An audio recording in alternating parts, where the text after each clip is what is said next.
अंतरिक्ष यात्रा इंसान का सबसे बड़ा सपना है या फिर सबसे बड़ा जोखिम? कल्पना चावला और उनकी टीम के साथ 2003 में जो हुआ वह आपको हिलाकर रख देगा। उस दिन ऐसा क्या हुआ था जो सब कुछ बदल गया? वीडियो को पूरा देखिए। इस वीडियो में हम आपको वो सारे राज बताएंगे जो शायद आप नहीं जानते। कल्पना चावला का ये आखिरी मिशन आखिर एक हादसा में कैसे बदल गया? अब पहले ये जानते हैं कि कल्पना चावला ने अपनी शुरुआत कहाँ से की थी।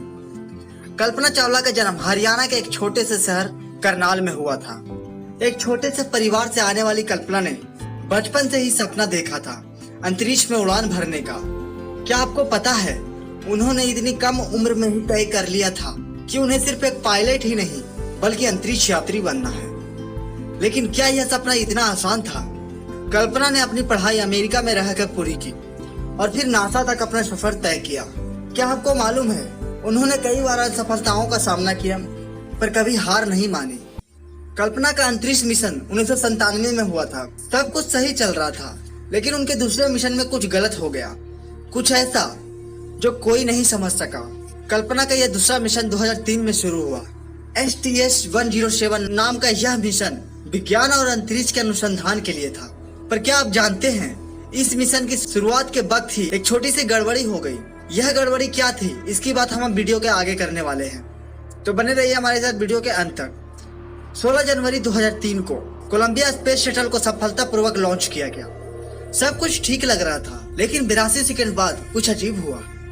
शटल के बाएं पंख पर फोम का टुकड़ा टकरा गया। यह टक्कर एक मामूली लग रहा था इसीलिए इसे नजरअंदाज कर दिया गया।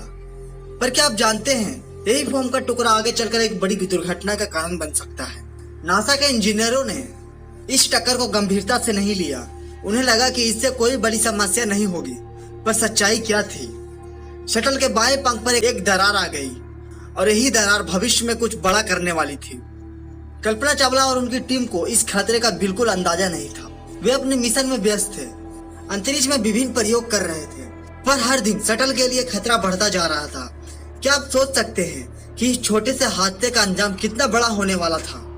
कोलंबिया शटल ने अंतरिक्ष में 16 दिन बिताए। इस दौरान कल्पना और उनकी टीम ने कई महत्वपूर्ण वैज्ञानिक प्रयोग किए, पर किसी को यह अंदाजा नहीं था कि यह एक आखिरी मिशन बन जाएगा।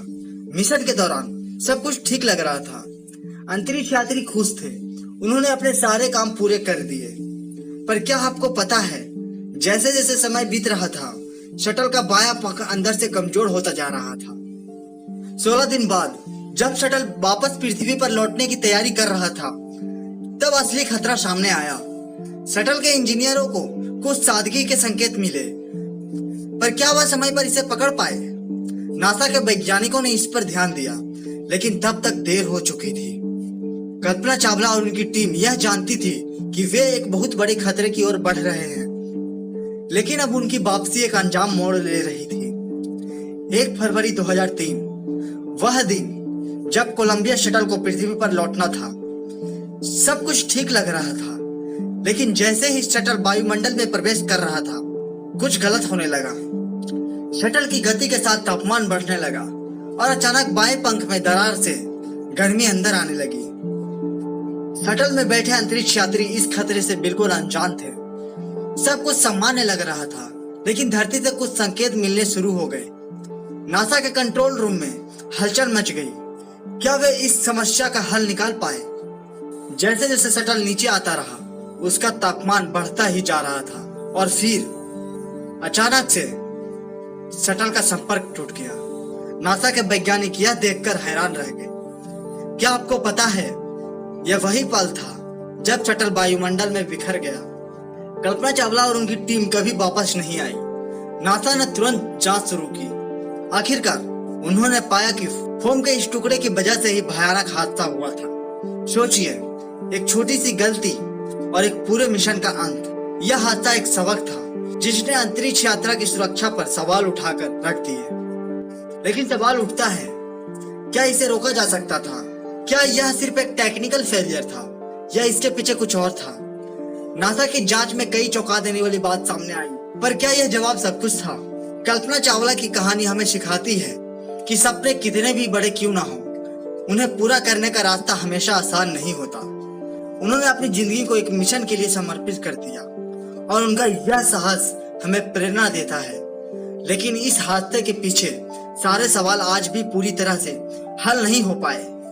क्या यह सिर्फ एक तकनीकी गलती थी या कुछ और? अगर आप यह जानना चाहते हैं कि अंतरिक्ष यात्रा कितनी खतरनाक हो सकती है और कैसे छोटी छोटी गलती बड़े हादसा में बदल जाती है, तो वीडियो को लाइक और सब्सक्राइब जरूर करें।